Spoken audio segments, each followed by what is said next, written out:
This is from a fresh viewpoint since this is my first Galaxy Z Fold experience that I'm fully invested in. But this is not my big first foldable phone. For the first opinion, I think a lot of people will not agree to this, but I think the size of the phone when folded is perfectly fine. It's only because I do have smaller hands and it feels so comfortable when I turn on the camera and actually just take a picture with one hand. Because the shape is so narrow and it's also thicker, it's just easier for me to hold and it just sits better in the hands. And also I found myself using this one-handed so much more comfortable because my thumb actually reaches across the screen. It's only when I start to type with two hands that's when it starts to feel a bit crowded.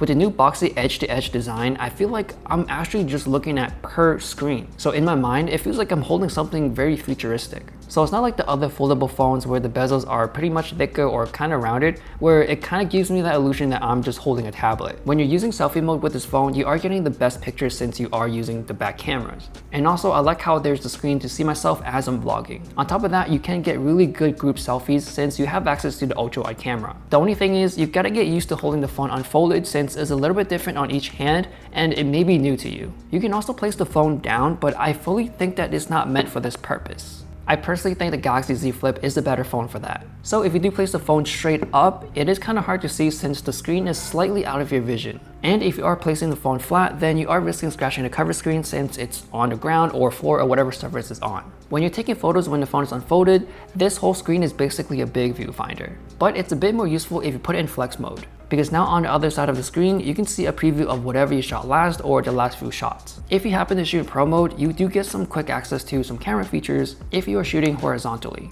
Now for the camera quality. I do not expect this phone to have the same camera quality as their other flagship S24 line, especially with the limited amount of physical space on this phone. So I don't see the Galaxy Z Fold 6 as a camera phone first. But overall, I think these pictures and videos are good enough to share it with your family and friends. Like most phones nowadays, shooting out in daylight will give you the best results. If you do like to zoom, then you do get 3x, which is pretty decent, but if you do need something farther, then you can zoom up to 30x with photos, but of course once you're there, it won't give you the best results. Now low light is the biggest struggle on pretty much all phones, but from the camera samples I got while walking through a really dark museum, they still look pretty good. And given that this is a Samsung phone, the pictures are pretty saturated and punchy, so they are pretty much ready to share on social media. You don't really need to do a lot of editing. So yeah, it's not bad at all. For the person who is buying the Z Fold 6, I think the priority is using the big screen, taking advantage of using it for productivity and playing games, then having the best camera. And honestly, I've been playing Zenless on this phone and it's been a blast. I love it how I can play on a bigger screen wherever I go. So yeah, I think the best camera experience about this phone is taking advantage of using the cover screen. So that's basically taking selfies, group selfies, and vlogging.